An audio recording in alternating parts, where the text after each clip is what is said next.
सरकार लाई है विद्यार्थियों के लिए डिजिटल लाइब्रेरी। बच्चों के उज्जवल भविष्य के लिए बिहार सरकार है सदा अग्रसर और तैयार। कक्षा 1 से कक्षा 12 तक की सभी पाठ्य पुस्तक पूरक सामग्री एवं वीडियो अब शिक्षा विभाग बिहार सरकार द्वारा विकसित पोर्टल पर है उपलब्ध।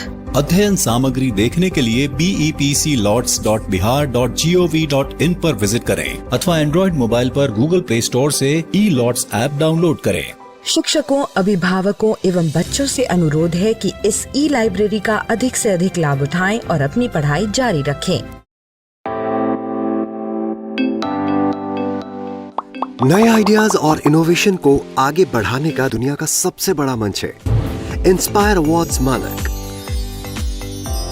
जहां कक्षा 6 से 10 तक के छात्र साइंस और टेक्नोलॉजी से संबंधित अपने आइडियाज और इनोवेशन को देश दुनिया तक पहुंचाने का मौका पा सकते हैं। स्कूल के माध्यम से जल्द अपने आइडिया को इंस्पायर अवार्ड मानक के वेब पोर्टल पर जमा करवाएं और अपने इनोवेटिव यात्रा की शुरुआत करें।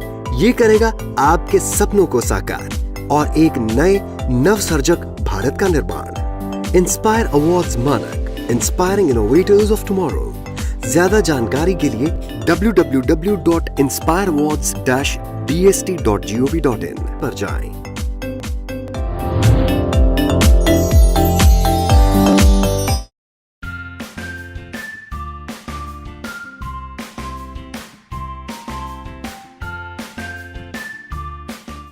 नमस्ते बच्चों, हम लोग कार्बन और उसके यौगिक चैप्टर कर रहे हैं। तो क्या आप जीवाश्मी ईंधन के बारे में कुछ जानते हैं? जीवाश्मी ईंधन किसको कहते हैं? Fossil fuel. ये क्या है मालूम है आप लोग को? कोयला आपने देखा है, मैंने दिखाया था आपको। तो ये कोयला जो है, यह पेड़ सब हजारों साल नीचे ज़मीन के नीचे दब गए और बहुत सारा ताप और दाब के नीचे दबने से काफ़ी समय बाद वो कोयला में परिणत हो गए। और एक चीज़ है जो हम लोग बहुत ही मुख्यतया यूज़ कर रहे हैं, वो है पेट्रोलियम। पेट्रोलियम प्रोडक्ट्स कई सारे हैं, जैसे अलकतरा है, मोबिल है, डीज़ल है, पेट्रोल है, पैराफिन है, ढेर सारा चीज़ है। ये सब मिलाकर पेट्रोलियम प्रोडक्ट्स है। ये कैसे प्राप्त होता है हमें?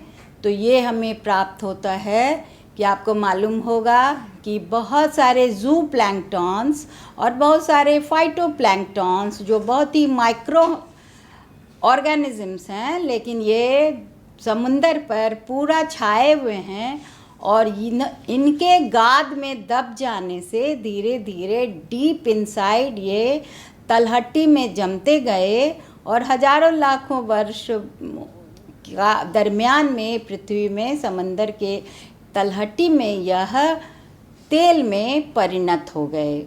खनिज इसे कहते हैं। ये चट्टान का तेल भी हम लोग कह सकते हैं, पेट्रोलियम, पेट्रा चट्टान, ओलियम तेल। तो ये उसके अंदर चट्टान भी धीरे धीरे बनते गए और वो एक छिद्रित चट्टान है जिसके अंदर वो एक दबे हुए हैं, उन्हें निकाला जाता है और फिर उनका शोधन किया जाता है या परिष्करण कह सकते हैं। और इससे हमें अलकतरा से लेकर जो जितना ज़्यादा प्रोडक्ट भारी है वो नीचे, और ऐसे करते करते हमें अलकतरा, grease, Mobil, diesel, petrol, paraffin, फिर ऊपर जाते हैं तो हमें गैस मिलता है, कोल गैस है, और आगे और भी मीथेन गैस, ये सब कार्बन डाइऑक्साइड, ये सब और ऊपर जाने से होता है। तो ये पेट्रोलियम है, ये खनिज है और इसका शोधन करके हम इतना कुछ प्राप्त करते हैं। तो जीवाश्मी ईंधन को आप लोग अपने आए दिन, हम लोग रोज़ यूज़ करते हैं, लेकिन उसके बारे में भी आपको जानना चाहिए। तो अब हम लोग सीखेंगे कि और भी कोई ईंधन हो सकता है क्या। तो आइए हम लोग सीखते हैं एक नए ईंधन के बारे में। नमस्ते बच्चों, हम लोग कार्बन और उसके यौगिक चैप्टर पढ़ रहे हैं। तो क्या इसमें आपने जीवाश्मी ईंधन के बारे में पढ़ा? जीवाश्मी ईंधन क्या है? ये इसलिए आपको ये जानना चाहिए कि ये हमारे जितना भी ईंधन है ये हमारे लिए कितना ज़रूरी है, यह हमको जानना चाहिए। तो आपको कोयला मैंने आपको दिखलाया था, कोयला कैसे बनता है। तो हजारों लाखों साल पहले बहुत सारे बड़े बड़े पेड़ ज़मीन के नीचे दब गए और अत्यंत ताप और दाब से वह धीमे धीमे कोयला में परिणत हो गए। तो कोयला भी एक हमारा इम्पॉर्टेंट ईंधन है, मोस्ट इम्पॉर्टेंट ईंधन है। और एक दूसरे प्रकार का ईंधन है जो कि पेट्रोलियम प्रोडक्ट्स जो कहते हैं, खनिज है, वो चट्टानों का तेल हम निकालते हैं और इसका शोधन करते हैं और हमें अलकतरा, डीज़ल, पेट्रोल, पैराफिन, बहुत सारा गैसेस, ब्यूटेन, मीथेन, ये सब हमें प्राप्त होता है। तो ये सब हमारे आज की जो सभ्यता है उसको चलाने वाले यही सारे यौगिक हैं जो कार्बन के प्रोडक्ट्स हैं। अब ये कार्बन प्रोडक्ट्स कैसे हुए? तो ये इस तरह से हुए कि समंदर में मीलों मीलों जू प्लैंक्टन्स और फाइटोप्लैंक्टन्स माइक्रो ऑर्गेनिजम्स हैं जो कि दबते जाते हैं गाद में, नीचे तलहटी में, और बहुत हजारों लाखों साल से ये दबते गए हैं और दब करके अत्यधिक ताप और दाब में ये दबकर ये तेल में परिणत हो गए। और इसमें चट्टान है, जो छिद्रित चट्टान है, उसके नीचे ये दबे हुए हैं। तो इनको उससे निकाला जाता है और फिर इसका शोधन करके हम ये सारे प्रोडक्ट्स प्राप्त करते हैं जो हमारी जो ये सभ्यता है इसी सारे पेट्रोलियम प्रोडक्ट्स पर निर्भर करती है। तो क्या आप एक और नया ईंधन के बारे में जानना चाहेंगे? तो अब हम लोग सीखेंगे कि एक और भी नया ईंधन है जिसके बारे में हम आज आपको बताने जा रहे हैं। हम लोग कुछ महत्वपूर्ण कार्बनिक यौगिक देखेंगे जिसके अंतर्गत इथेनॉल, जो बहुत ही कॉमन है, इथाइल अल्कोहल के नाम से जाना जाता है, इसके गुणधर्म के बारे में पढ़ने जा रहे हैं। तो आप लोग देखिए ये इथेनॉल, अब आपको मैंने यूपैक नेमिंग सिस्टम सिखाया हुआ है तो OL लास्ट में होगा, ये ध्यान रखना है कि गुणधर्म।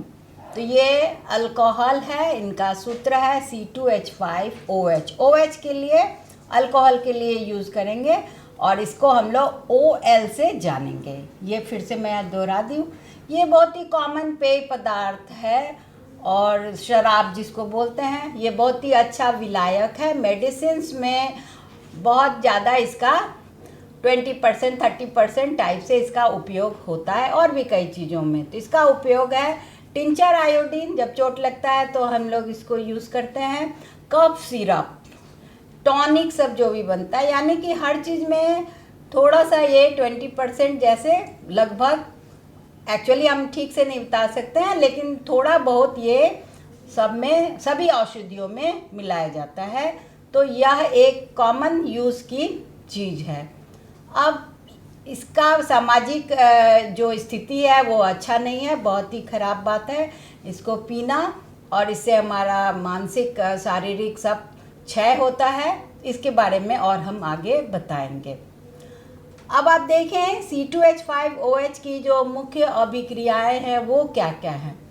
तो पहला है, एक देख रहे हैं हम लोग, सोडियम के साथ अल्कोहल की क्या अभिक्रिया है। अब आप ध्यान दीजिए तो क्या होने वाला है, यहाँ से ये अल्कोहल जो है वह सोडियम धातु के साथ हाइड्रोजन गैस देगा। तो यहाँ ये बात आप लोग देखिए कि ये गैस है हाइड्रोजन। तो हाइड्रोजन गैस निकलने के बाद इसमें बचता है 2CH3 CH2 एक O और Na। इसे कहते हैं सोडियम इथॉक्साइड। सोडियम इथॉक्साइड बहुत ही स्ट्रॉन्ग बेस है और उसका कलर वाइट होता है। तो ये स्ट्रॉन्ग बेस है और ये कलर वाइट है। तो आपको ये भी एक इम्पॉर्टेंट कंपाउंड है जिसका बहुत सारा यूज़ है। आगे आप लोग ये सब ऊंची कक्षाओं में सीखेंगे। तो फिर से मैं दोहरा दूं कि धातु पर अल्कोहल की क्या अभिक्रिया है। तो इसमें हाइड्रोजन गैस निकलता है और ये जो बचा इसे हम लोग कहते हैं सोडियम इथॉक्साइड और ये किसका कलर कैसा है? इसका कलर है वाइट और ये बहुत ही स्ट्रॉन्ग बेस माना जाता है। अब आप दूसरा देखें, असंतृप्त हाइड्रोकार्बन बनाने की अभिक्रिया। अल्कोहल जो है वह बहुत ही प्रमुख है, इसलिए कि उससे हम असंतृप्त हाइड्रोकार्बन यानी कि इथीन प्रयोगशाला में बहुत ही आराम से बना सकते हैं। तो ये प्रयोगशाला विधि को मैंने इक्वेशन में आपको लिखा है, आप देखें इसको ध्यान से। तो अल्कोहल सीधा सीधा लिया गया और इसमें कुछ बूंदें कॉन्क H2SO4 सांद्र सल्फ्यूरिक अम्ल डाला गया है और गर्म करते हैं हम लोग 443 K तक इसका हीटिंग किया गया। तो हीटिंग करने से क्या हुआ है कि इसका एक वाटर मॉलिक्यूल इसमें से निकल गया है और कुछ भी नहीं हुआ है। तो एक वाटर मॉलिक्यूल जब निकल गया H2O, तो आप देखें ये OH और इसमें से एक H, इस तीन में से एक H निकल गया, तो ये जल बन गया और ये मॉलिक्यूल बन गया इथीन। आप देखें कि ये डबल बॉन्ड वाला बन गया, जबकि हमारा इथाइल अल्कोहल में सभी सिंगल बॉन्ड था। तो ये इथीन मॉलिक्यूल, इसका साधारण भाषा में इथिलीन भी बोला जाता है। इथीन मॉलिक्यूल, तो ENE सफिक्स डबल बॉन्ड के लिए हम लोग उपयोग करते हैं। तो यह प्रयोगशाला में बनाने की यह विधि है। इसमें एक्चुअली हो क्या रहा है, तो H2SO4 जो है, ये कॉन्क H2SO4 यह बहुत ही स्ट्रॉन्ग डिहाइड्रेटिंग एजेंट है, निर्जलीकारक, यानी इसमें से एक मॉलिक्यूल वाटर को बाहर निकाल दिया है। तो इसका उपयोग इसीलिए किया जाता है कि कॉन्क H2SO4 को जब हम इसमें देते हैं 2-4 बूंदे और इसमें हीटिंग करते हैं स्ट्रांगली, तो हमें इथीन गैस प्राप्त होती है और एक वाटर मॉलिक्यूल निकल जाता है। तो यहाँ H2SO4 का ये गुण आप लोग आगे के लिए याद रखेंगे, बहुत सा जगह आपको इसका उपयोग आप करेंगे। तो ये डिहाइड्रेटिंग एजेंट के नाम से है और यह काफ़ी इम्पॉर्टेंट है। वाटर को जहाँ से सोख के निकाल देना हो तो वहाँ हम कॉन्क H2SO4 का उपयोग कर लेते हैं। अब एक इम्पॉर्टेंट बात आता है विकृत अल्कोहल, डीनेचर्ड अल्कोहल। अब अभी मैंने आपको बताया कि अल्कोहल जो वह मादक पदार्थ जैसा भी उसको मानता है और शराब है, यह पीने से सामाजिक स्थिति आपकी खराब होगी, आपकी हर तरह से शारीरिक मानसिक सभी स्थिति खराब होती है। आपकी मांसपेशियां, आपके दिमाग पर जो मानसिक जो संवेदनाएं लेने की शक्ति है वो सब जड़ हो जाती है। तो इसलिए यह बहुत ही खराब चीज़ है और इसका उपयोग जब करते रहते हैं लगातार तो आप स्ट्यूपर हो जाते हैं।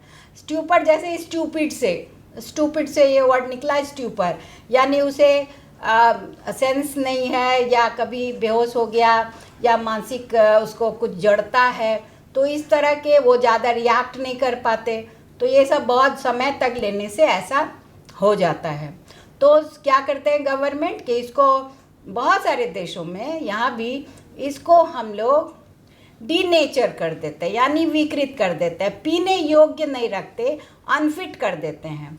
और अनफिट कैसे करते हैं, तो ये C2H5OH में इथाइल अल्कोहल में थोड़ा सा जो है मिथेनॉल, मिथाइल अल्कोहल, ये मिथिलेटेड स्पिरिट भी कहते हैं, वुड स्पिरिट भी इसे कहते हैं, और ये बिल्कुल ही जहर है, ये इसमें कुछ मात्रा में मिला दिया जाता है। इसके बाद इसमें थोड़ा एक डाई ब्लू कलर का डाल देते हैं जिससे उसका कलर भी चेंज कर देते हैं, जो आइडेंटिफाई करता है कि यह डीनेचर्ड अल्कोहल है और यह बिल्कुल ही पीने योग्य नहीं रहता है। इससे तंत्रिका तंत्र, आपके आँखों की जो शक्ति है, ये सब मांसपेशियाँ, ये सब संकुचित हो जा सकती है, श्रंकन हो सकती है और आपकी मृत्यु हो जाती है। तो इसीलिए ये बहुत ही समझने की बात है कि हमें अल्कोहल नहीं लेना चाहिए। और अल्कोहल जो ये विकृत अल्कोहल है, यह इसीलिए बनाया जाता है कि इसको लोग उपयोग ना करें। ऐसे इसका और भी उपयोग, अच्छा उपयोग सब भी है, जो कि हैंड वॉश बनाते हैं या सैनिटाइज़र वगैरह जब बनता है या कोई क्लीनिंग करते हैं या जर्म किल करते हैं, मारते हैं, तो उसके लिए इसका उपयोग किया जाता है। तो ये आप समझें कि अल्कोहल जो है उसे हम क्यों डिनेचर कर लेते हैं, विकृत क्यों कर लेते हैं। अब मैंने अभी अभी आपको बताया था कि एक नया ईंधन, अल्कोहल के बारे में लोग नहीं समझते हैं कि वो ईंधन भी हो सकता है, लेकिन बहुत सारे समृद्ध देशों में यह पेट्रोल में मिलाया जाता है। तो क्या इसका प्रॉपर्टी है, यह हमें प्राप्त होता है शुगर केन से, ईख से। ईख जो है वो सूर्य के प्रकाश में सबसे ज़्यादा रासायनिक ऊर्जा प्राप्त करता है, और प्राप्त करके जो बनता है मोलासेस, उसका जो प्रोडक्ट हमको फाइनली ईख से निकालते हैं, उसका फर्मेंटेशन यानी उसको किण्वन करते हैं, तो हमें इथेनॉल C2H5OH प्राप्त होता है। और इसे विकसित देशों में पेट्रोल के साथ मिलाकर स्वच्छ ईंधन के रूप में उपयोग किया जाता है कि पर्यावरण को यह नुकसान नहीं करता है। और इसे कहते हैं गैसोहॉल। क्या कहते हैं? गैसोहॉल। तो ये आप लोग के एग्ज़ाम में पूछता है कि क्या शुगर के ये इथाइल अल्कोहल ईंधन के रूप में उपयोग है। अगर हाँ तो पेट्रोल के साथ मिलाते हैं तो हाँ, तो फिर ये क्या है, इसे कहते हैं गैसोहॉल। तो आप लोग याद रखेंगे बच्चों।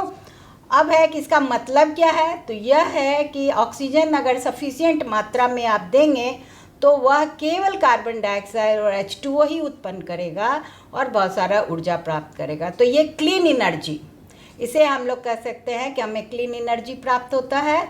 और यह ईंधन आज अब लोग इसकी ओर बढ़ रहे हैं। यह विकसित देशों में तो यूज़ ही हो रहा है स्वच्छ ईंधन के रूप में, हमारे देश में भी इसको करने का प्रयास किया जा रहा है। अब हम लोग दूसरा कंपाउंड देखने जा रहे हैं, वो है इथेनोइक एसिड। आपको मालूम है नेमिंग करना, OIC लास्ट में लगाते हैं हम लोग एसिड के लिए, और ये है इसका नाम इथेनोइक एसिड। इसके गुणधर्म हम लोग पढ़ेंगे। CH3 आपको फंक्शनल ग्रुप मालूम है, COOH। तो ये है हमारा इथेनोइक एसिड। लास्ट में जो ओइक लगाते हैं उसको अगर हम थोड़ा सा ऐसे स्पेशल स्टेटस दे देते हैं तो हमको क्लियर हो जाता है कि हमको हमेशा अम्ल में ओइक लगाना है। तो ये CH3COOH जो है, इसे आम भाषा में बाज़ार में इसे सिरका कहा जाता है। ये हम सलाद वगैरह या घर में कुछ भी बनाते हैं तो हम सिरका का उपयोग करते हैं अचार वगैरह में। इसका गलनांक जो है वो 290 केल्विन है और शीत के दिनों में यह जम जाता है और इसीलिए इसे ग्लेशियल एसिटिक अम्ल भी कहा जाता है। ये भी इसका कॉमन नेम है एसिटिक अम्ल। तो ग्लेशियल एसिटिक अम्ल भी इसे कहते हैं। और एक्चुअली आपको मालूम है सभी कार्बनिक जो अम्ल है उसका नाम है कार्बोक्सिलिक एसिड। तो ये तो आपको हमेशा ही याद रखना है, एक जनरल नेम है कि सारे एसिड्स को हम कार्बोक्सिलिक एसिड कहते हैं। अब यहाँ देखिए कि हमने आपको बताया ये हमारे भोजन में बहुत सारे फ्रूट्स हम लोग खाते हैं, बहुत सारी चीज़ें खाते हैं जिसमें वो अम्लता है। तो यहाँ खनिज अम्ल जो होता है इनऑर्गेनिक HCl जैसे, ये बहुत ही स्ट्रॉन्ग है, तो ये स्ट्रॉन्ग अम्ल कहा जाता है। जबकि इसके विपरीत ये सारे अम्ल जो होंगे कार्बोक्सिलिक एसिड, ये सब दुर्बल अम्ल वीक एसिड कहलाते हैं। क्यों? क्योंकि HCl जो है वह पूरी तरह आयनीकृत हो जाते हैं और दुर्बल अम्ल जो है वीक एसिड वो पूरी तरह से नहीं हो पाते हैं। तो यहाँ यही फ़र्क है, ये आपको याद रखना होगा। अब हम इसका एक अभिक्रिया देखते हैं, रिएक्शन देखते हैं। फर्स्ट है CH3COOH, इथेनोइक एसिड की अभिक्रिया। सबसे इम्पॉर्टेंट अभिक्रिया है, इसे कहा जाता है एस्टरिफिकेशन रिएक्शन, एस्टर बनाना। अभी हम लोग एस्टर बनाने जा रहे हैं। एस्टर बनाने के लिए जनरल फार्मूला आप याद रखेंगे, एसिड प्लस अल्कोहल बराबर एस्टर प्लस वाटर, ये याद रखना है। तो यहाँ हम एक आपके लिए इक्वेशन लिखे हैं, ये देखें आप, इथेनोइक एसिड CH3COOH। अब आपको मालूम है कि अम्ल में रिप्लेसेबल क्या रहता है, तो हाइड्रोजन रहता है। इस मालूम है आप लोग को कि क्या है रिप्लेसेबल, वो है हाइड्रोजन। इसी से इसे अम्लता प्रदान होती है। और दूसरा हमारा है इथेनॉल जो OH हाइड्रोक्सिल मूलक के कारण इसे हम लोग, ये हमारा इथेनॉल है सबसे कॉमन, C2H5OH, अभी आपने इसके बारे में सीखा भी। तो इसमें थोड़ा सा 2-4 बूंद कोई अम्ल आप डाल दीजिए तो रिएक्शन को तेज करने के लिए। तो रिएक्शन तेज हो गया और ये बन गया एस्टर और वाटर। यहाँ वाटर देखिए कैसे निकल रहा है, तो ये H और ये OH, बस दोनों का ये निकल गया, फंक्शनल ग्रुप है, और ये हमारा हो गया H2O निकल गया। तो बाकी जो बचा CH3COO और C2H5 ये ऐड हुआ और इसे हम कहते हैं एस्टर। एस्टर जो है इसका बड़ा फ्रूटी स्मेल है। आप जितना केक, बिस्किट, पेस्ट्री ये सब खाते हैं, आइसक्रीम वगैरह, सब में थोड़ा स्मेल ये डाला होता है, इससे बच्चों को बहुत ही पसंद आता है। तो ये गंध बहुत ही मृदु होती है और हमको अच्छा लगता है। ये इथेनॉइक एसिड है और ये इथेनॉल है। आप देख रहे हैं CH3COOH और C2H5OH। ये अम्ल के लिए ये हाइड्रोजन रिप्लेसेबल है, तभी हम इसे अम्ल कहते हैं। और यहाँ OH है, ये प्रतिक्रिया समूह इसका यही है। अभी हम लोग देखेंगे कि ये थोड़ा 1-2 बूंद आप अम्ल थोड़ा डाल दें प्रतिक्रिया को तेज करने, तो आप देख रहे हैं कि एक वाटर मॉलिक्यूल निकल गया है और बाकी जो बचा CH3COO C2H5 इसे हम एस्टर कहते हैं। और इसका स्मेल बहुत ही सुंदर है, फ्रूटी है, जो कि आप आइसक्रीम, केक, बिस्किट, पेस्ट्री ये सब बच्चों को बहुत पसंद आती है। ये सब में एक बहुत ही बढ़िया सुगंध होती है। ये एस्टर ही है जो कि आपका ये सब चीज़ को अच्छा खुशबूदार बनाता है, टेस्टी बनाता है। तो इसलिए हम लोग कह सकते हैं कि एस्टर की गंध जो है वो बहुत मृदु है। इत्र बनाने में भी इसका काम है और भोजन में तो अभी मैंने आपको बता ही दिया कि स्वाद उत्पन्न करने के लिए इसका उपयोग किया जाता है। अब इसका एक इम्पॉर्टेंट फंक्शन और भी है कि साबुनीकरण, सैपोनिफिकेशन, अभी हम आगे पढ़ने जा रहे हैं इस बात को। यहाँ मैं आपको दिखा रही हूँ कि ये एस्टर जो है, एसीटेट इसको भी कह सकते हैं, ये NaOH इसमें हमने डाला तो हमको फिर बैक हो गया रिएक्शन, फिर से हमें C2H5OH और CH3COOH हमें प्राप्त हो गया, ये दोनों। तो आप देख सकते हैं कि एस्टर में थोड़ा सा हमने अल्कली मिलाया तो हमें मिल गया है इथेनॉल और इथेनॉइक एसिड प्राप्त हो गया है। इस अभिक्रिया को साबुनीकरण कहते हैं। अभी और भी इसके बारे में हम लोग सीखेंगे। इसके आगे है क्षारक के साथ, वही NaOH के साथ ये क्या अभिक्रिया करती है। तो यहाँ देखें CH3COOH हमने लिया और NaOH लिया तो क्या मिला हमको, सोडियम इथेनोएट। ये नाम सब आप लोग थोड़ा ध्यान से याद करेंगे, CH3COONA। मेरा आप लोग से यही आग्रह रहेगा कि आप लोग इसको स्ट्रक्चर बना, मैं तो कंडेंस फॉर्म में लिख दी हूँ, आप इसको स्ट्रक्चर बना के, जैसे O को इधर डबल बॉन्ड से ले लिए, फिर इधर O ले ले, तो कार्बन का वैलेंसी को शो ही बनाएंगे तो आप बहुत ही अच्छा खुद भी समझेंगे और टीचर को भी अच्छा लगता है। तो इसलिए ऐसा इसको आप लोग सभी को करेंगे। अब इसके बाद आता है कार्बोनेट एवं हाइड्रोजन कार्बोनेट या बाइकार्बोनेट भी इसे आम भाषा में कहा जाता है। इसके साथ क्या अभिक्रिया देता है, तो यहाँ देखिए ये अम्ल है आपका इथेनॉइक अम्ल और ये सोडियम कार्बोनेट है। इसके साथ इसने रिएक्शन दिया CH3COONA और H2O प्लस CO2, इसमें से कार्बन डाइऑक्साइड गैस निकलेगी।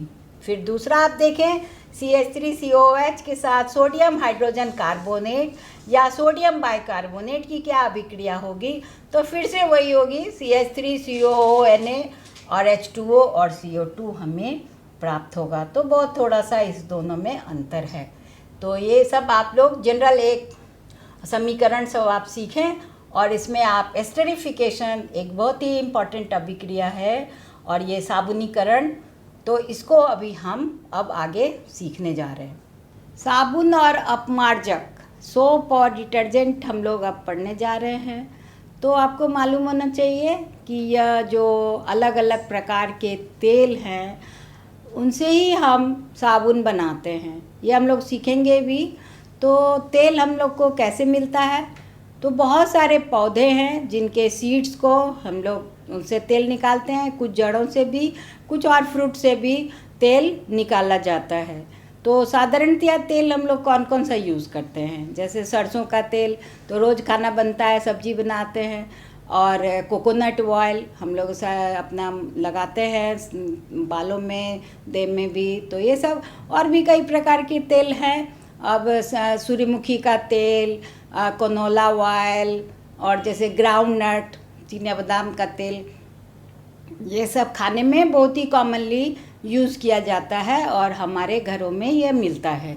और इसी से साबुन बनाने की प्रक्रिया होती है, ये हम लोग सीखेंगे। फिर जंतुओं से, कुछ जंतु जैसे हॉर्स है, शीप है, इनके स्किन के नीचे से बहुत सारा तेल निकाला जाता है, और किडनी से, इंटेस्टाइन के भीतर से भी तेल निकाला जाता है। तो ये इंडस्ट्रियल प्रोसेस से जो बड़े पैमाने पर साबुन और अपमार्जक ये सब बनाया जाता है, इसमें ज़्यादा से ज़्यादा इन सभी चीज़ों का उपयोग होता है। तो हमारे भोजन पदार्थ भी हैं, और साथ में यह बहुत सारा साबुन और अपमार्जक बनाने में, संश्लेषण करने में इनकी भूमिका है।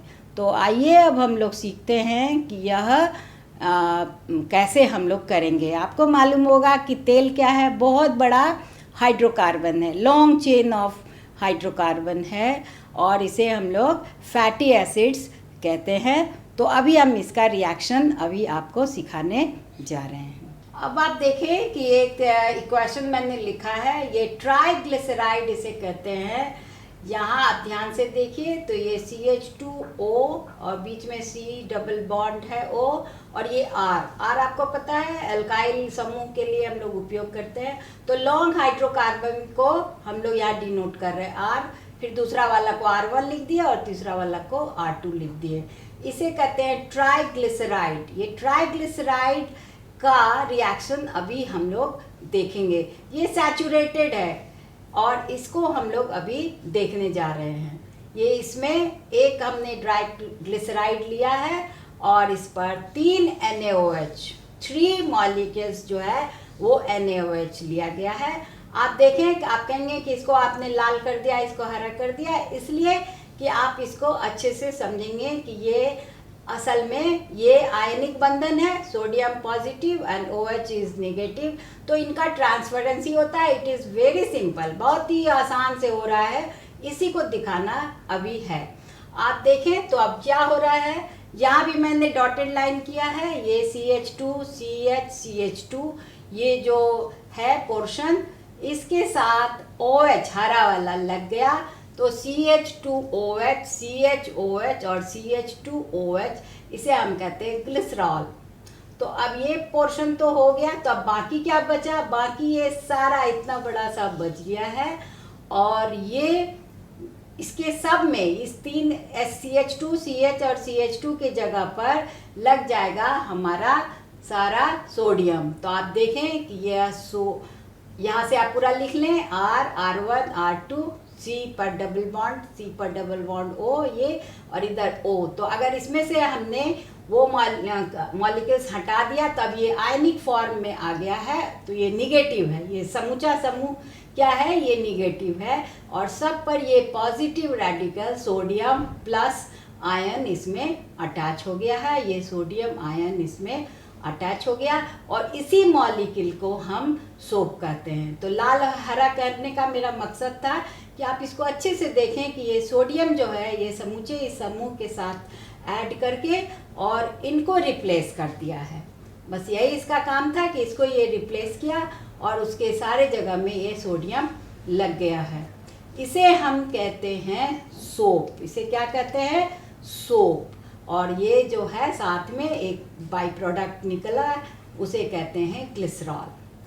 ढेर सारा फैटी एसिड्स है, यहाँ 2 मैंने लिखा है, पामेटिक एसिड और स्टेरिक एसिड। ये इसलिए लिखा कि ये सैचुरेटेड हैं, सैचुरेटेड फैटी एसिड्स है, तो इसलिए आपको समझने में आसान होगा। ऐसे इसके आगे ओलिक एसिड लिखते तो वो थोड़ा अनसैचुरेटेड है, थोड़ा सा आगे आप लोग सीखेंगे। तो ये पामेटिक एसिड का फॉर्मूला क्या है, C15H31। आप देख रहे हैं कितना लॉन्ग हाइड्रोकार्बन है और उसमें COH लगा हुआ है, फैटी एसिड्स है नेचुरली इसमें लगा होगा। फिर स्टीरिक एसिड का फॉर्मूला देखें C17H35 और COOH। अब हम इसका एक तो देखेंगे कि साबुन कैसे काम करता है। तो हमने C17H35 COONA, क्योंकि सोडियम के ये रहेंगे, सोडियम के ही ये एसीटेट होते हैं, तो इसीलिए हमने इसका रिएक्शन जैसे अभी कराया तो इसका एग्जाम्पल अभी हम ये लिए। यही हमारा सोप था, तो यही हमारा सोप है, आप ध्यान दें। अब इसमें पानी में घोल दिए, क्योंकि हम लोग कपड़ा धोते हैं तो पानी में डुबाते हैं, और ये हाइड्रोलिसिस क्रिया हो गई। तो फिर से बैक, अभी हम लोग पिछले लेसन में देखे थे कि फिर से बैक हो गया, फिर से हमें NaOH प्राप्त हो गया और स्टीरिक एसिड इनसॉल्युबल फॉर्म में प्राप्त हुआ, और वही है फोम और लैदर। बहुत सारा फोम और झाग अच्छा अगर मृदु जल होगा तो मिलेगा, और आपको मालूम होना चाहिए वो बादल बादल जैसा दिखता है ये लैदर, चूँकि ये प्रकाश का प्रकीर्णन करता है। बच्चे इससे खेलते भी हैं, थोड़ा सा लेकर उसमें एक उसको मुंह से उड़ाते हैं तो गोल गोल गोल गोल वो उड़ता है, उसमें आप देख सकते हैं कि प्रकाश का प्रकीर्णन हो रहा है। तो ये स्टीरिक एसिड जो है वही हमारा फोम और लेदर बना रहा है। अब हम लोग देखेंगे कि कार्य हुआ क्या। तो कार्य क्या हुआ कि हमने घोला, कपड़ा धोया, एक गंदा मैला ग्रीस, मोबिल, तेल कुछ भी लगा हुआ कपड़ा हमने डाल दिया है। ये ब्लू से आप पानी दिखा रहे हैं और इसमें साबुन डाल दिए। यह एक साबुन का अणु है, एक अणु हमने यहाँ पर आपको दिखाया, दर्शाया है। तो इसका हेड जो है वह जल रागी सिरा है, हमने जल वाटर लविंग है, इसमें सोडियम पॉजिटिव ऊपर में है, और नीचे वाला लंबा वाला लॉन्ग हाइड्रोकार्बन है जो कि जल विरागी सिरा है, यानी ये जल को पसंद नहीं करता है। ये जल विरागी सिरा है, तो दो भाग में है। ये नीचे वाला जल विरागी लॉन्ग हाइड्रोकार्बन है, और ये ऊपर वाला जो हेड है सोडियम पॉजिटिव, ये जल रागी सिरा है। और ये सब यहाँ पर आप देख रहे हैं, ऐसे करके मैंने ढेर सारा बना दिया है। पानी ब्लू कलर से मैंने पानी दिखलाया और ऊपर सारा सोडियम गोल करके दिखाया। तो जब आप बहुत सारा कपड़ा धो लेते हैं तो आप देखेंगे कि टब में आपका नीचे में बहुत गंदा काला गाद जैसा है और ऊपर पानी है, एकदम साफ साफ वो दिखता है। इसे हम कहते हैं मिसेल। ये मिसेल बना दिया है, और बीच में मैंने दिखाया था एक तेल का बूंद लेकर हमने एक एक्सपेरिमेंट आपको दिखलाया, ऐसा होता है, ये हम लोग देखेंगे भी। और ये हम देख रहे हैं कि मैल को हटाने में ये साबुन का क्या रोल है, साबुन क्या कर रहा है, यही हम लोग देखते हैं कि नीचे पूरा गाद जम गया है मैल, और ऊपर पानी हल्का हल्का है, और इसमें अब और कपड़ा नहीं धोया जा सकता है। तो ये मिसेल का निर्माण हो गया है, बहुत गाढ़ा गंदा टब में जम गया है। अब यहाँ एक बात है कि अगर जल कठोर होगा, अब कठोरता क्या है जल की, तो जल की कठोरता ये है कि टेम्पररी भी होता है और परमानेंट भी होता है। जैसे बहुत कुआं का पानी या कहीं चापाकल का पानी ये सब लिए कहीं कहीं, तो आप देखेंगे कि वो जल में झाग साबुन उत्पन्न नहीं करता है। तो क्यों नहीं करता है? क्योंकि उसमें अगर टेम्पररी होगा तो वो कैल्शियम और मैग्नीशियम के बाइकार्बोनेट होंगे। आप चावल बनाते हैं रोज डेगची में, तो आप पानी खौलाते हैं, पानी खौलाने पर आप देखेंगे कि उसके दीवार में, बर्तन में थोड़ा थोड़ा उजला उजला लगा हुआ है, या जब उसके तलहटी में भी थोड़ा थोड़ा उजला है। ये क्या चीज़ है?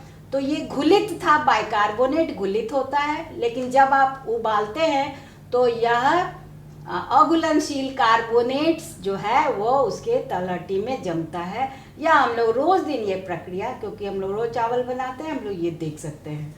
तो थोड़ा सा भी अगर जल कठोर है तो हल्का हल्का हमको अपने बर्तन में लगा हुआ मिलता है, लेकिन ज़्यादा अगर होगा तो तब बहुत ही ज़्यादा निकलता है। ये एक्सपेरिमेंट आप कर सकते हैं। तो इसका क्या मतलब हम बताना चाह रहे हैं कि ये टेम्पररी हार्डनेस है, आप उबालने से कम कर सकते हैं इसको। तो ये कठोर जल कहलाते हैं, और इसमें झाग उत्पन्न नहीं करता है साबुन। करता क्या है, उसको खूब साबुन रगड़िए तो क्या होगा, सतह पर, कपड़े के सतह पर मैल थोड़ा सा जैसे दही स्कम टाइप से जम जाएगा, और अगर आप उसको देखिएगा ध्यान से तो लगेगा जैसे कि वो सोप कर्ड है, जैसे दही जम गया है, दही जम गया है और चट चट कर ये रहा है। तो ये हमको अच्छा नहीं हमारा यह कार्य हुआ। तो हमें हमेशा देखना है कि कठोर जल होगा, टेम्पररी अगर हार्डनेस है तब तो हम आसान से कर सकते हैं, लेकिन अगर परमानेंट हार्डनेस है वाटर में, जो कि क्लोराइड और सल्फेट सब होते हैं कैल्शियम मैग्नीशियम के, तो बड़ा मुश्किल है। तो ये स्कम और ये सोप कर्ड बनने से हमारा साबुन अच्छा काम नहीं किया। तो अब हम लोग इसके लिए क्या करेंगे? तो ये हम लोगों ने देखा कि साबुन अच्छा काम नहीं कर पाता है, क्योंकि प्रायः जल बहुत जगह कठोर रहता है। तो उस अवस्था में एक नई चीज़ का उदय हुआ जो एकदम न्यू है, बहुत ही कम समय में या 80% तक जो है हमारे जीवन में आ गया है। और सबसे बड़ा यह इंडस्ट्रियलाइजेशन, मतलब एक हम लोग कह सकते हैं ये उत्पाद है। तो ये अपमार्जक इसे कहते हैं, यानी डिटर्जेंट। जो हम लोग केक सब यूज़ करते हैं आजकल, वो सब भी डिटर्जेंट केक ही कहलाता है, वो साबुन नहीं है। इसे कहते हैं हम लोग अपमार्जक या सिंथेटिक डिटर्जेंट। इसका एक और नाम रखा गया है, कॉमन नेम, तो ये भी आप लोग याद रखेंगे कि जो आम भाषा में इसको बोलते हैं वो बोलते हैं हम लोग सिंडेट्स। तो ये याद रखिएगा कि ये एग्ज़ाम में पूछता है, इसीलिए मैंने यहाँ आपको लिख दिया है, ये सिंडेट्स कहलाते हैं। तो ये क्या है, ये डिटर्जेंट क्या होता है? तो ये थोड़ा डेवलप किया है। ये क्या है? तो ये alkyl radical sodium alkyl sulphate, यानी कि यह सल्फेट्स है। और सल्फेट्स जो है वो ज़्यादा डेवलप फॉर्म है, और वो कठोर जल हो या मृदु जल हो, जैसा भी जल हो, वो उसमें झाग देगा ही और हमारा कपड़ा को साफ कर ही देगा। तो यहाँ आप देखेंगे कि यह एक स्ट्रेट चेन है और इसमें सल्फेट मूलक लगा हुआ है। तो ये सोडियम के अल्काइल सल्फेट है। सोडियम तो होगा ही, जैसा हम लोग पहले देख चुके हैं। सोडियम भी हो सकता है, सोडियम ज़्यादा हार्ड होता है। पोटासियम भी हो सकता है, तो पोटासियम थोड़ा सॉफ्ट होता है, तो KOH का भी उपयोग किया जा सकता है, लेकिन अधिकतर हम लोग सोडियम का ही उपयोग देखते हैं। तो NaOH का ही उपयोग है। तो सोडियम तो होना ही है, और बाकी ये सल्फेट मूलक है, और ये लंबा सा स्ट्रेट चेन हाइड्रोकार्बन है। तो इसको कहते हैं सोडियम अल्काइल सल्फेट्स। ये याद रखिएगा। सबसे साधारणतया मार्केट में सबसे आसान दर पर भी, बहुत दाम भी नहीं है, ये बहुत बड़ी मात्रा में मिलता है। इसके बाद थोड़ा महंगा वाला आप देखते हैं, आजकल बहुत खुशबूदार महंगा वाला आता है, तो उसको कहते हैं, वो क्या चीज़ है? वो है, उसमें एक एरोमेटिक रिंग स्ट्रक्चर आप देख रहे हैं, ये बेंजीन रिंग स्ट्रक्चर इसमें ऐड किया, और ये सल्फोनेट्स है। ये क्या है? सल्फोनेट्स है, और ये सोडियम डोडिसाइल बेंजीन सल्फोनेट इसको कहते हैं। यह सबसे अच्छा अपमार्जक होता है। तो ये दोनों जो चीज़ें मैंने एक एक एग्जाम्पल लिखा, और भी कई सारे होंगे, आप लोग देखेंगे, आप लोग जब आगे कक्षा में जाएंगे।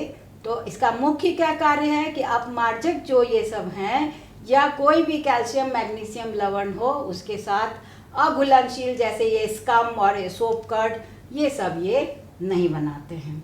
अब हम लोग थोड़ा छोटा मोटा प्रयोग करके भी आपको इसको हम समझाने का प्रयास करेंगे।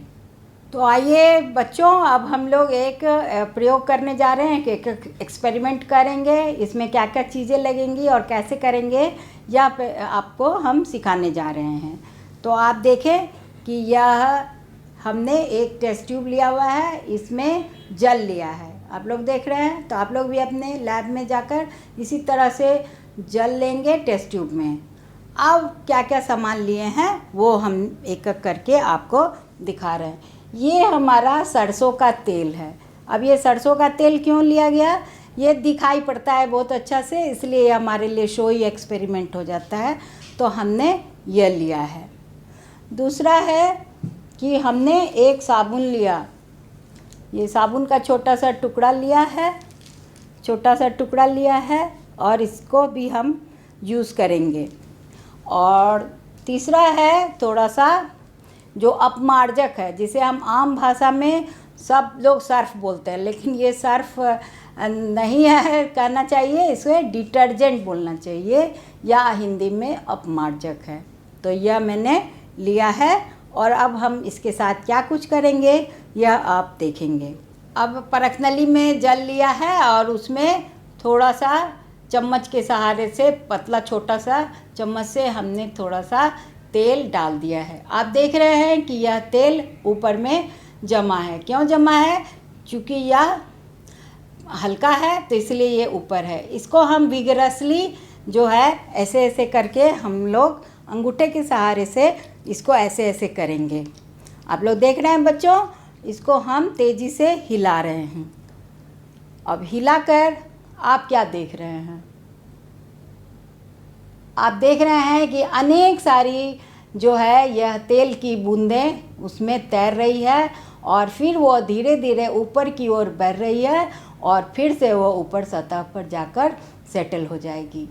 फिर से करें, आप देखें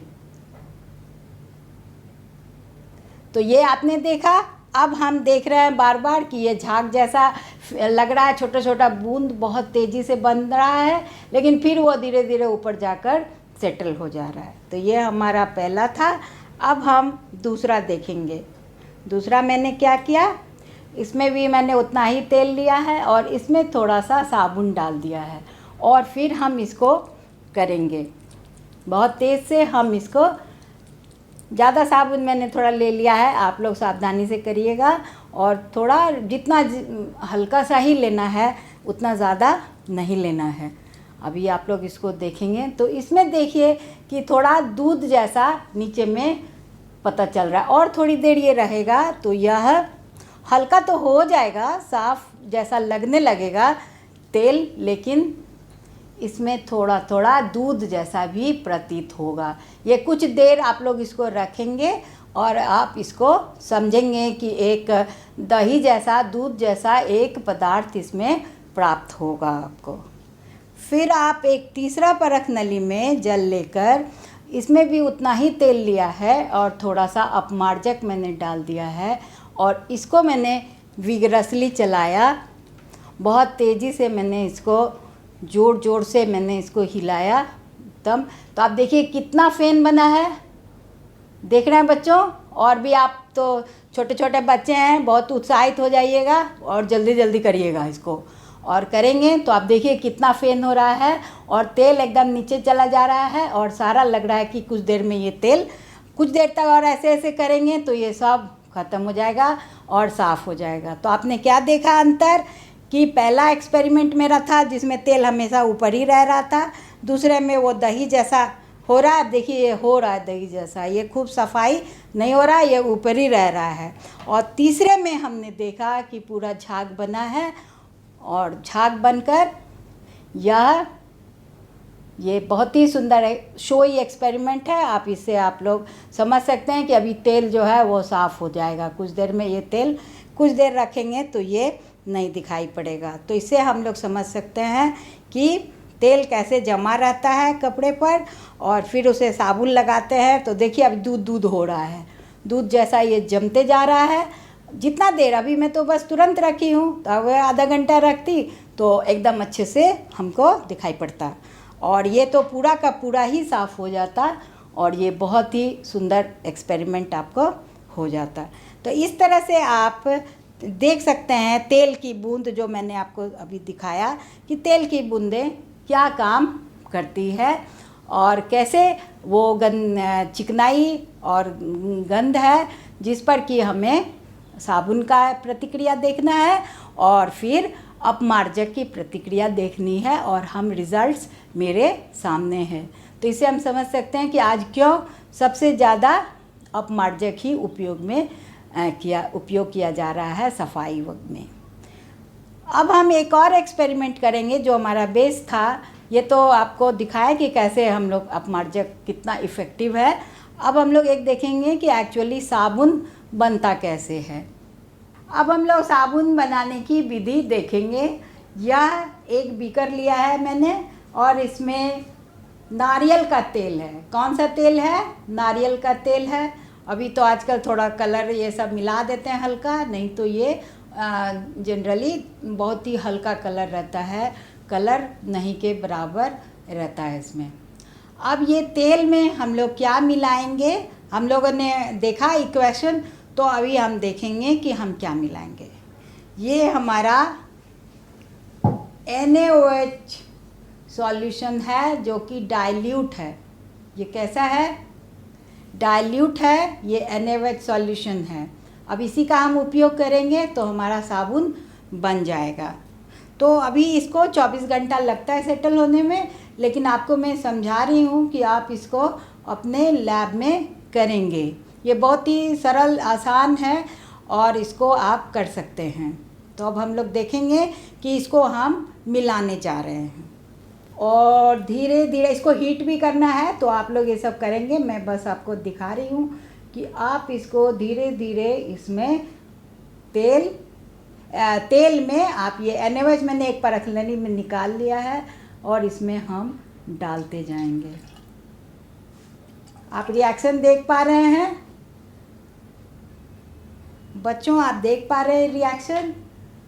ये तलहटी में देखें कि आप इसको जब हीट करेंगे और धीरे धीरे धीरे इसको हिलाते रहेंगे। अब हम लोगों ने इस तेल में NaOH सॉल्यूशन मिलाया है और उसको थोड़ा आपको हीट भी करना है और धीरे धीरे आप इसको स्लोली आप हिलाते जाएंगे, गोल गोल गोल घुमाते जाएंगे और यह हीटिंग करने के बाद और भी जम जाएगा। ऑलरेडी आपको ये दिख रहा है कि ये नीचे में जम रहा है और इसको आप आसानी से आप साबुन प्राप्त कर सकते हैं। इसे हम अब सेटल होने के लिए छोड़ देंगे।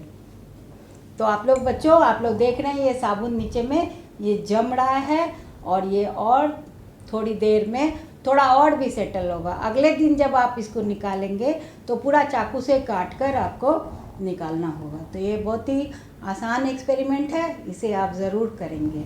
थोड़ा हीटिंग भी कर लेंगे। तो बच्चों, हम लोगों ने आज इस चैप्टर को कंप्लीट कर लिया और हमने कोशिश किया कि आपको तरह तरह से कुछ सरल एक्सपेरिमेंट्स दिखाएं जो कि आप भी कर सकते हैं और सारी चीज़ों को इकट्ठा करें जो कि कार्बनिक पदार्थ हैं। हमारे घरों में बहुत सारी चीज़ें होती हैं, तो ये सब कुछ करके आप थोड़ा थोड़ा अपना एक्सपेरिमेंट्स भी कर सकते हैं। और मेरा आप लोग से फिर से ये रिक्वेस्ट है कि आप स्ट्रक्चरल फार्मूला कंप्लीट लंबा अभी बच्चे हैं, अभी से आप लोग अगर उसको लॉन्ग फॉर्म लिखना सीख जाएंगे अच्छे से। और मैंने आपको लिखने की विधि भी सिखाई, IUPAC का जो सिस्टम है नॉमेनक्लेचर का, कि कैसे हम लोग उसमें प्रायोरिटी लिस्ट के अनुसार हम लोग उसको जो भी लगाएंगे प्रतिक्रिया समूह या ट्रिपल बॉन्ड या डबल बॉन्ड या जो भी, या हैलोजेंस लगाएं या अल्काइल रेडिकल लगाएं, जो भी लगाएं, तो उसको किस तरह से हम लोग उसका नंबरिंग करेंगे और कैसे कैसे करेंगे, यह आप लोग ज़रूर बनाएंगे।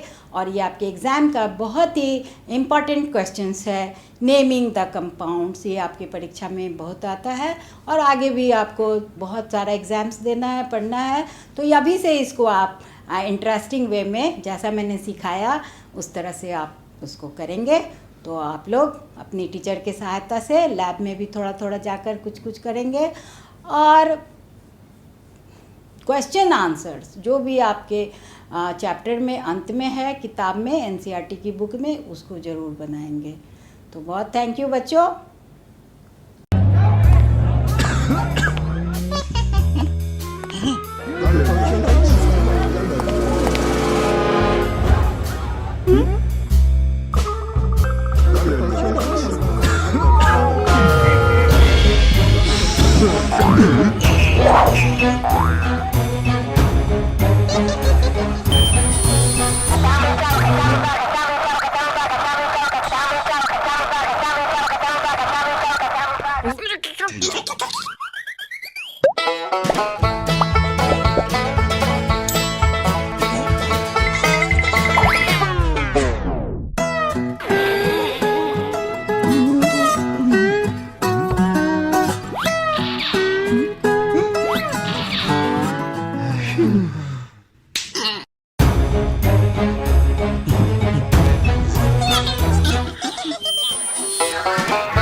नए आइडियाज और इनोवेशन को आगे बढ़ाने का दुनिया का सबसे बड़ा मंच है इंस्पायर अवार्ड्स मानक,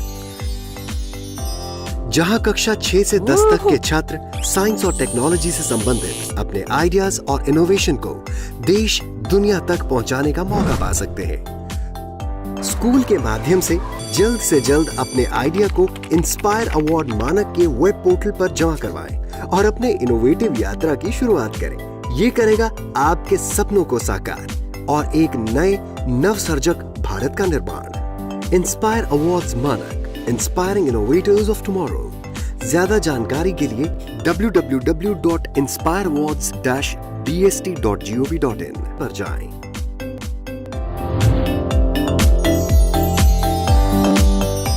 सरकार लाई है विद्यार्थियों के लिए डिजिटल लाइब्रेरी। बच्चों के उज्जवल भविष्य के लिए बिहार सरकार है सदा अग्रसर और तैयार। कक्षा 1 से कक्षा 12 तक की सभी पाठ्य पुस्तक पूरक सामग्री एवं वीडियो अब शिक्षा विभाग बिहार सरकार द्वारा विकसित पोर्टल पर है उपलब्ध।